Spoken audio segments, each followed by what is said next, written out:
Equality equality नामक इस topic को आज हम बहुत ही गहराई से समझने की कोशिश करेंगे और इसके जो नोट्स होंगे वो हिंदी और अंग्रेजी में इसके लिंक्स डिस्क्रिप्शन में दिए होंगे।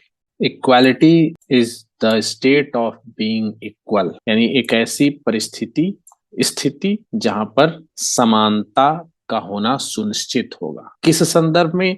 इन terms of status, rights, opportunity और डिस्ट्रीब्यूशन ऑफ रिसोर्सेस। यानी इन सब बातों में अगर स्थितियां बराबर हैं तो इसे इक्वेलिटी का होना माना जाएगा। It involve the idea that all individuals should be treated Fairlie and impartially with the same rights. तो यहाँ पर मुख्य बात जो है वो अधिकारों की है, यानी सबको समान अधिकार हो और अपॉर्चुनिटीज यानी अवसर जो है वो समान हो। इस बात को जरा भी ध्यान में नहीं रखते हुए कि कौन सा व्यक्ति किस रेस का है, किस जेंडर का है, इथनिसिटी क्या है, सोशियो इकोनॉमिक यानी कि सामाजिक और आर्थिक उसका स्तर कैसा है, या कोई भी अन्य कैरेक्टरिस्टिक यानी जो गुण या दोष हो व्यक्ति के, उसको ध्यान में नहीं रखते हुए उनके अधिकार समान हो और उसके मिलने वाले अवसर समान हो। इस तरह की परिस्थितियों का जो अगर मेल है कहलाएगा कि ये इक्वालिटी को पूरा करता है। की एस्पेक्ट्स ऑफ इक्वालिटी, तो मुख्य जो इक्वालिटी में की एस्पेक्ट्स हैं वो हैं equal rights. Individuals should have the same legal, यानी सभी व्यक्ति को जो लीगल राइट्स है, जो पॉलिटिकल राइट्स है, ensuring that the law applies to everyone without discrimination. जो भी लॉ या कानून अप्लाई होते हैं उसमें कोई डिस्क्रिमिनेशन नहीं है, वो कोई विभेद नहीं करता है अमीर में गरीब में, वो कोई भी भेद नहीं करता है कि व्यक्ति किस रंग का है, किस क्षेत्र का है, किस भाषा का है। वो सब पर समान रूप से लागू हो, उनके अधिकार समान रूप से लागू हो। तो कानून का लागू होना भी एक अधिकार है। अगर किसी से कोई अपराध होता है तो जिसके प्रति अपराध होता है उसकी वो राइट्स है कि जो अपराध करने वाला है उसे सजा मिले, चाहे उसकी समाज में स्थिति कैसी भी हो उसे सजा मिले। सेम लीगल राइट्स, तो सबसे पहले इक्वल राइट्स आया, उसके बाद है equal opportunities. All individual should have an equal chance. Equal opportunity का मतलब चांसेस समान हो। Access, education, employment, health care and other opportunities is irrespective of their background और identity। वो किस बैकग्राउंड का है और किस आइडेंटिटी का है इसको जरा भी ना मानते हुए, कोई भी प्रिविलेज वाली बात ना मानते हुए सबको इक्वल अपॉर्चुनिटी दी जाए। शिक्षा प्राप्त करने में समान अवसर हो, नौकरी प्राप्त करने में समान अवसर हो और हेल्थ केयर यानी स्वास्थ्य संबंधी सुविधाएं प्राप्त करने में समान अवसर हो। नन डिस्क्रिमिनेशन यानी equality involves the absence of discrimination. Discrimination का मतलब भेदभाव नहीं होना चाहिए। और बायस यानी पक्षपातपूर्ण रवैया नहीं होना चाहिए जो इन बातों पर डिपेंड करे कि रेस क्या है, जेंडर क्या है, रिलीजन क्या है, सेक्सुअल ओरिएंटेशन या डिसएबिलिटी। तो नन डिस्क्रिमिनेशन है, सबको हम समान मानते, सबको इक्वल मानते हैं। कोई डिसेबल है फिर भी बहुत सारी सरकारी सेवाओं में वो भी योग्य है, उसके साथ कोई भेदभाव नहीं है, वो शिक्षक भी बन सकता है, आईएएस भी बन सकता है। Fair treatment, people should be treated with dignity and respect. Dignity सबकी होती है और रेस्पेक्ट सबको चाहिए, तो सबके साथ फेयर ट्रीटमेंट होना चाहिए regardless of their differences and should not face unjust or prejudiced treatment। Unjust का मतलब जो व्यवहार उसके साथ नहीं किया जाना चाहिए, और पक्षपातपूर्ण यानी पहले से हम धारणा बना लें किसी के प्रति कि ये इस तरह की इसमें जो बातें हैं इसको हम अपने बराबर का नहीं समझते हैं तो इसलिए हम इसके साथ ऐसा व्यवहार करेंगे, ये बातें नहीं होनी चाहिए। Inclusivity, equality also encompasses creating inclusive environment. Inclusive सबको समाहित कर लेने वाला वातावरण हो that consider and accommodate diverse perspective and identities। जो भी, जैसे हमारा देश है जहाँ पर विविधता में एकता है, अलग अलग क्षेत्र हैं, अलग अलग भाषा है, अलग अलग इथनिसिटी है, रूप रंग जाति अलग है, धर्म अलग है, डाइवर्स पर्सपेक्टिव आइडेंटिटीज है, लेकिन हम सबको इंक्लूसिव साथ लेके चलते हैं, सबके लिए सबका साथ सबका विकास, इस तरह की भावना इक्वलिटी यानी बराबर। There are different dimension of equality. अब इक्वलिटी के कई डायमेंशन हो सकते हैं। पॉलिटिकल इक्वलिटी, सोशल इक्वलिटी, सामाजिक समानता, राजनीतिक समानता, आर्थिक समानता। The concept of equality can be both formal, equal treatment under the law. Formal कहने का मतलब है कि कानून के नजर में सभी बराबर हैं। कानून जो कई तरीकों के हो सकते हैं, चाहे वो अपॉर्चुनिटी सबको बराबर मिले इसे देने के लिए, या आर्थिक समानता कायम करने के लिए, राजनीतिक समानता कायम करने के लिए, जिस भी तरह के जो कानून हो, सभी कानूनों के अंदर सबको इक्वल ट्रीटमेंट मिले। और substantive addressing underlying social and economic disparity. Underlying मतलब समाज में जो असमानताएं हैं उनको हम कैसे दूर करें, उसके लिए सब्सटेंसिव एड्रेस करने के लिए, उनको लक्ष्य करने के लिए क्या है, किस तरह से उनको टैकल किया जाएगा, तो वो उस इक्वलिटी को substance. Achieving equality is a complex and ongoing challenge. तो समानता प्राप्त करना क्या है, एक चैलेंज है that often require the identification and dismantling of systematic barrier. समानता की दिशा में सबसे बड़ी बाधा ये है कि हम पहले तो समझें कि कहाँ कहाँ जो है स्थितियां, उसको हम असमानता मानेंगे, और वो जो असमानता है उसके पीछे सिस्टमेटिक बैरियर क्या है, और उसको हटाने के लिए क्या पॉलिसी हम बना सकते हैं। और पॉलिसी भी ऐसी होनी चाहिए जो फेयरनेस, मतलब जिसमें ये ना लगे कि इस पॉलिसी को जबरदस्ती या किसी पर अत्याचार करते हुए थोपा गया है, क्योंकि उसमें न्याय की भावना हो समाज के सभी वर्गों के लिए, सभी सदस्यों के लिए। The pursuit of equality is a fundamental principle in political philosophy, ethics and social justice. तो पॉलिटिकल फिलोसफी में जो इथिक्स और सोशल जस्टिस एक फंडामेंटल प्रिंसिपल है। Equality refers to the state of being equal, especially in terms of status, rights, opportunity और distribution of resources. Distribution of resources का मतलब राज्य जो रिसोर्सेस डिस्ट्रीब्यूट करेगा, राज्य अगर शिक्षा प्रदान करेगा, राज्य अगर स्वास्थ्य सेवाएं मुहैया कराएगा, राज्य अगर नौकरियां देगा, तो यहाँ पर कोई डिस्क्रिमिनेशन नहीं होना चाहिए। It is a fundamental concept in political philosophy, ethics and social justice. The idea of equality assert that individuals should be treated Fairlie and impartially with the same right and opportunity. वही बात है कि किसी को भी, और जो dimension है उसकी चर्चा यहाँ पर संक्षेप में की गई है, आगे चलकर हम इसको और डिटेल में समझेंगे। जो वेरियस डायमेंशन जो बताया गया पॉलिटिकल इक्वालिटी, तो पॉलिटिकल इक्वालिटी का मतलब राजनीतिक रूप से सभी समान कैसे माने जाएंगे। All citizens have an equal voice and equal participation in the political process of a society. सबको मत देने का अधिकार और सबके मत का मान एक ही होता है। एंड होल्डिंग पब्लिक ऑफिस का मतलब राजनीतिक ऑफिस को, जो पद होते हैं उनको पब्लिक ऑफिस कहते हैं। एमएलए, एमपी, ग्राम पंचायत से लेकर कोई भी जहां जनता के द्वारा चुने हुए प्रतिनिधि होते हैं, जो राजनीतिक संगठन होते हैं, वहां पर सभी समान रूप से अधिकृत हैं कि वो अपनी क्षमता के अनुसार प्रयास करके उस इक्वल अपॉर्चुनिटी का फायदा उठाकर उस स्टेटस को प्राप्त कर सकते हैं। यानी प्रधानमंत्री सामान्य व्यक्ति कोई भी बन सकता है, राष्ट्रपति कोई भी बन सकता है, एमएलए, एमपी कोई भी बन सकता है, सबके साथ समान है, किसी में विभेद नहीं किया गया है। रिक्वायरमेंट को पूरा करने के बाद वो उस पद को पा सकता है। सोशल इक्वालिटी का मतलब individuals are treated with equal dignity. समाज में सभी की डिग्निटी, सम्मान बराबर है। And respect in social interaction regardless of their background और आइडेंटिटी। किसका पास्ट क्या है, किसकी बैकग्राउंड क्या है, कौन क्या कार्य करता है, इससे उसके सम्मान सबको बराबर ही मिलेगा। सबको सामाजिक समानता है, समाज में विभेद नहीं होगा, किसी तरह से भेदभावपूर्ण व्यवहार नहीं किया जाएगा।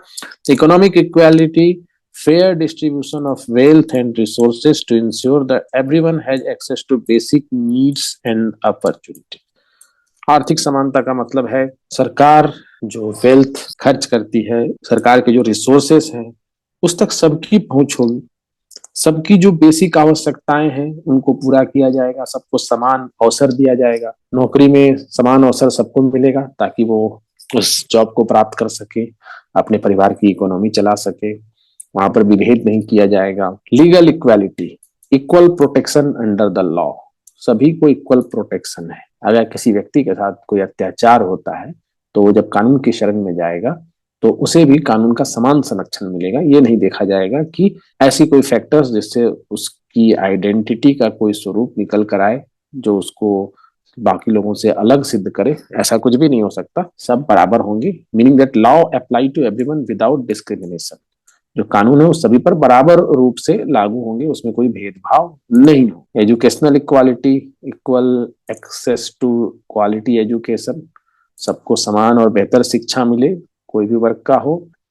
बहुत सारे फॉर्म हो सकते हैं इनइक्वालिटी को, यहाँ पे बताया गया। इकोनॉमिक इनइक्वालिटी यानी कि डिस्पैरिटी है इनकम एंड वेल्थ डिस्ट्रीब्यूशन में। Social inequality, differences in access to social resources, opportunities and privilege, यानी कि समाज के जो रिसोर्सेस हैं, जो अपॉर्चुनिटीज हैं, वहां पर इनइक्वालिटी। जैसे अंग्रेजों के समय में होता था, कुछ लोगों को समाज में कुछ ज्यादा प्रिविलेजेस प्राप्त हुआ करते थे, उनको पदवियां भी अलग से दी जाती थी, उनका सम्मान भी अलग ढंग से हुआ करता था, और नौकरियों में उनको प्रेफरेंस मिले, अवसर में प्रेफरेंस मिले, एजुकेशन या एजुकेशनल इंस्टीट्यूट में उनकी अलग से भागीदारी सुनिश्चित होती थी, उनको अलग से वहाँ एडवांटेज मिलता था।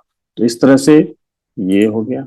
जेंडर इक्वेलिटी, तो जेंडर इक्वेलिटी का मतलब मेन वुमेन, ये जो दो जेंडर है, तो अलग से इनको किसको राइट कितना मिलेगा, किसको कैसे अपॉर्चुनिटी मिलेगी और किसको कैसे ट्रीट किया जाएगा, इस संबंध में जो इनइक्वालिटी है। इसी तरह से रेशियल इथिकल इनइक्वालिटी है। Equality is indeed a relative concept, मतलब रिलेटिव कांसेप्ट का मतलब क्या है? Because it is inherently defined in comparison to something else. समानता एक रिलेटिव कंसेप्ट है, एक दूसरे से उसका रिलेशन है। जैसे अंधेरा एक रिलेटिव कंसेप्ट है, इसका संबंध प्रकाश से है। अंधेरा, बहुत घना अंधेरा है, मतलब जरा भी प्रकाश नहीं है, तो प्रकाश का एकदम ना होना अंधेरे को बहुत घना बना देगा। हल्का अंधेरा है, अगर थोड़ा सा प्रकाश है, तो अंधेरा कितना है वो रिलेटिव कंसेप्ट, प्रकाश के रिलेटिव हम देखते हैं। प्रकाश नहीं है तो अंधेरा है, प्रकाश थोड़ा है तो हल्का अंधेरा है।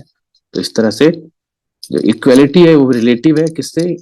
तो उसी के बारे में यहाँ है कि notion of equality gain meaning and significance in relation to other entities. तो किस एंटिटीज के होने से इसको मीनिंग मिलती है, इंडिविजुअल और group. Here are few reason why equality is considered a relative concept. तो क्यों मानते हैं relative concept? Equality implies a comparison between different entities और इंडिविजुअल। तो इक्वालिटी में क्या है? कंपैरिजन होता है। For instance, when we talk about gender equality, we are comparing the rights, opportunity and treatment of men and women.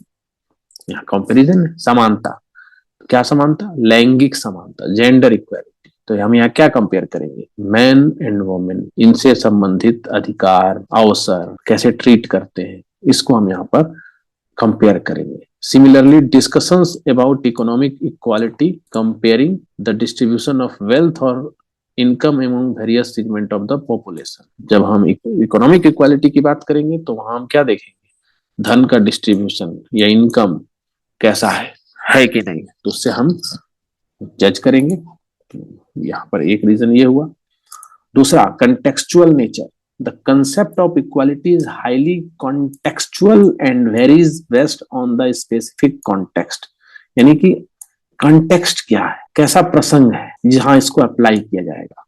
What might be considered equal in one context or society may not be perceived as such in another. मतलब एक प्रसंग में हम किसी चीज को apply करेंगे तो वहां पर हमें कुछ जो बराबरी के लिए या इक्वलिटी के लिए जो तर्क वहां पर समझ में आएंगे, तो ये पक्ष बदल जाने पर वो हमें वहां दूसरी जगह नहीं भी नजर आ सकते। Cultural, historical and social factors play a crucial role in shaping the understanding of equality in a given context. समानता को समझने के लिए हमें कल्चरल पर्सपेक्टिव देखना पड़ता है, हिस्टोरिकल पर्सपेक्टिव देखना पड़ता है और सोशल फैक्टर देखना पड़ता है। आज के कंसेप्ट में जिस तरह से हम इक्वलिटी को डिफाइन कर सकते हैं, अगर हम 1000 साल पहले के समाज में चले जाएं, उस समय के कल्चर में चले जाएं, वहां के सामाजिक जो परिवेश है वहां चले जाएं, तो हम आज की तरह समानता को वहां डिफाइन नहीं कर सकते। आज हम समानता को अलग अलग तरीके से समझ सकते हैं, वहां पर हम समानता को उस तरीके से, क्योंकि वहां के जो परिप्रेक्ष्य है वो बदल जाएंगे, वहां के सर्कमस्टांसेस बदल जाएंगे, वहां का लाइफ स्टाइल बदल जाएगा, वहां के सांस्कृतिक जो लक्षण है वो बदल जाएंगे, वहां का समाज अलग तरीकों से वहां आगे बढ़ रहा होगा, उसकी गतिशीलता अलग तरीके से होगी। तो हम आज के इक्वालिटी के पैटर्न को वहां अप्लाई नहीं कर पाएंगे। यानी प्रसंग का, कंटेक्स्ट का इंपॉर्टेंस यहाँ पर होता है। उसके बाद है रिलेटिविटी इन स्टैंडर्ड्स, तो standard of equality can change over time. तो जो स्टैंडर्ड है यानी कितना समानता हम कह समझेंगे कि ये पूरी तरह से समानता यहाँ पर मेंटेन की गई है, इक्वलिटी के सिद्धांत को पूरी तरह से अपनाया गया है, और अलग अलग समाजों में वही पैमाना हम लेकर नहीं चल सकते हैं, उसी से हम नहीं जज कर सकते हैं महिला और पुरुष कितने समान हैं, दोनों को क्या समान अधिकार मिले हैं, समान अवसर मिले हैं, उसको हम किस पैमाने से नापेंगे। तो ये समय के आधार पर बदल जाएगा और अलग अलग समाजों में फिर ये बदल जाएगा। यानी कि जब अलग अलग समाजों में बदल जाएगा तो leading to different perspective on what constitute a fair and just distribution of resources, opportunities और राइट्स। फेयर जिसको कहते हैं, इसको कहेंगे कि बिना किसी भेदभाव के, बिना किसी अन्याय के अधिकारों का समान प्रयोग किया जा रहा है कि नहीं, वो बदल जाएंगे। अगर हम अरब के देशों में चले जाएं तो वहाँ महिला अधिकार और पुरुष अधिकार इन दोनों में फिर भी भेद होगा। वहाँ के सांस्कृतिक पर्सपेक्टिव के हिसाब से, वहाँ के जो सोशल वैल्यूज है उसके हिसाब से वो हम दूसरे देशों से वहाँ को कंपेयर नहीं कर सकते। एक वेस्टर्न कंट्री और एक अरब की कंट्री, इन दोनों के सामाजिक परिदृश्य में जो अंतर है, तो हम अगर वहाँ समानता को कंपेयर कर रहे हैं तो हमें दोनों कॉन्टेक्स्ट को देखने पड़ेंगे, समाज को देखना पड़ेगा, और वहां पर फिर उस तरह से समझना पड़ेगा कि किसको हम fair and just distribution of upper resource, opportunities और राइट्स कह पाएंगे। Subjective interpretation, people may have different interpretation of equality based on their perspective, experience and values। धारणाएं इसका भी महत्व है, अनुभव इसका भी महत्व है, और पर्सपेक्टिव का मतलब कौन किस तरह से किसी चीज को सोचना समझना चाहता है, किस तरह से उसके बारे में उसके विचार बनते हैं। तो सब्जेक्टिव इंटरप्रिटेशन है समानता को लेकर। Intersectionality, the concept of intersectionality recognize that individuals possesses multiple identity। तो हर इंडिविजुअल की कई आइडेंटिटी होती है, race, gender, socio economic status. जैसे अब एक महिला है तो एक महिला महिला होने के चलते अपने अधिकार मांगेगी, लेकिन वही महिला अगर किसी ऐसे रिलीजन की है जहां पर वो जो अधिकार मांग रही है महिला होने के चलते, और दो रिलीजन जो अलग अलग हैं और उन दोनों रिलीजन में रिलीजन के चलते, उस रिलीजन के अंदर जो संस्कृतियां उसके चलते उनके अधिकारों का स्तर अलग अलग हो सकता है। एक व्यक्ति कई ग्रुप या अलग अलग सेक्शन का सदस्य है, और एक सेक्शन के सदस्य के रूप में अगर उसे समानता चाहिए तो दूसरा सेक्शन के सदस्य के रूप में वही समानता वहां पर उसके लिए फिर उसके समाज में उनके लिए परेशानी का कारण बन सकता है। And equality is relative to the intersection of this identity in this framework, addressing inequality require an understanding of the interconnected and overlapping nature of. अब इंटरकनेक्टेड और ओवरलैपिंग नेचर है, फॉर्म ऑफ डिस्क्रिमिनेशन है, उसको समझना भी यहाँ जरूरी हो जाता है। उत्तराधिकार के मुद्दे क्या क्या होंगे, महिलाओं के उत्तराधिकार के मुद्दे, या तलाक के बाद महिलाओं को जो भरण पोषण या भत्ता दिया जाएगा, वहां पर सभी महिला अगर हम एक माने तो रिलीजन वाइज फिर वहां पर प्रॉब्लम हो जाएगी। Dynamic nature, equality is not a static और fixed concept, it evolves over time as society change and progress. तो समानता जो है वो एक स्टैटिक और फिक्स्ड कंसेप्ट नहीं है। जैसा हम समझ सकते हैं कि इतिहास में कभी समानता का मतलब कुछ और था, स्त्री पुरुष समानता का मतलब कुछ और था, आज स्त्री पुरुष समानता का मतलब कुछ और है, क्योंकि समय बदल गया, समानता ने अपने आप को इवॉल्व किया, उसमें परिवर्तन आए, और समाज जैसे बदला, समाज जैसे प्रोग्रेस किया, अब समानता का मतलब अलग है। तो आज जो समानता लगता है पहले शायद वो असमानता लगता होगा, और आज जो असमानता लगता है पहले वो समानता लगता होगा। फिर देखते हैं trade off and balancing act, achieving equality often involve trade-off and a delicate balancing act. For example, policies aimed at promoting economic equality। तो इकोनॉमिक इक्वालिटी के लिए जो पॉलिसी बनेगी वो किसी के व्यक्तिगत स्वतंत्रता या इंटरप्रेन्योरशिप को इम्पैक्ट कर सकती है। यानी एक तरह की समानता देने के लिए कुछ न कुछ दूसरे तरह के अधिकारों का हनन हो सकता है। Striking the right balance require considering multiple factors and acknowledging that complete equality in all aspect is often challenging. हर तरह से हम इक्वालिटी को फॉलो कर सकते हैं, जैसे हमने कहा कि सबको अवसर की बराबर स्वतंत्रता, लेकिन फिर भी हम देखते हैं रिजर्वेशन है। हम कहेंगे कानून के सामने सभी बराबर है, लेकिन फिर भी अलग अलग ऐसे ऐसे कानून हैं जो लगता है कि महिलाओं के लिए कुछ अलग है प्रावधान, फिर समाज के कुछ वर्गों के लिए अलग प्रावधान है। तो हर तरह से समानता प्राप्त करना एक चैलेंज है। एक समानता देने के लिए कहीं ना कहीं दूसरे अधिकारों का फिर हनन हो जाता है।